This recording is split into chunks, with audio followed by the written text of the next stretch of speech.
কলেবর বাড়ল অন্তর্বর্তী সরকারের। শপথ নিয়েছেন নতুন 4 জন উপদেষ্টা। তারা হলেন অর্থনীতিবিদ ওয়াহিদুদ্দিন মাহমুদ, সাবেক মন্ত্রিপরিষদ সচিব আলী ইমাম মজুমদার, সাবেক বিদ্যুৎ সচিব মোহাম্মদ ফাউজুল কবির খান এবং অবসরপ্রাপ্ত লেফটেন্যান্ট জেনারেল জাহাঙ্গীর আলম চৌধুরী।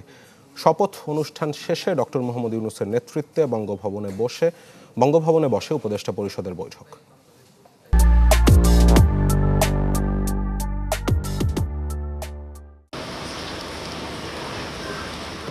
কার্যক্রম আরও গতিশীল করতে যাত্রা শুরুর 1 সপ্তাহ পর কলেবর বাড়ল অন্তর্বর্তী সরকারের।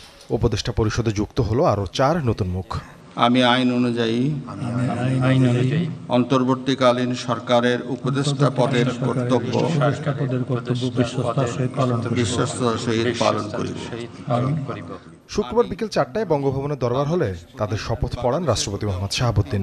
মন্ত্রিপরিষদ সচিবের পরিচালনায় এই আনুষ্ঠানিকতায় উপস্থিত ছিলেন ডক্টর মোহাম্মদ ইউনূস সহ উপদেষ্টা পরিষদের অন্যান্য সদস্যরা।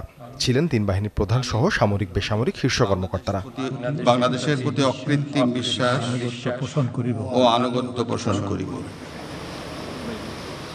নতুন 4 উপদেষ্টা হলেন অর্থনীতিবিদ ডক্টর ওয়াহিদুদ্দিন মাহমুদ, সাবেক মন্ত্রিপরিষদ সচিব আলী ইমাম মজুমদার, সাবেক বিদ্যুৎ সচিব ফাউজুল কবির খান এবং সাবেক সেনা কর্মকর্তা অবসরপ্রাপ্ত লেফটেন্যান্ট জেনারেল জাহাঙ্গীর আলম চৌধুরী।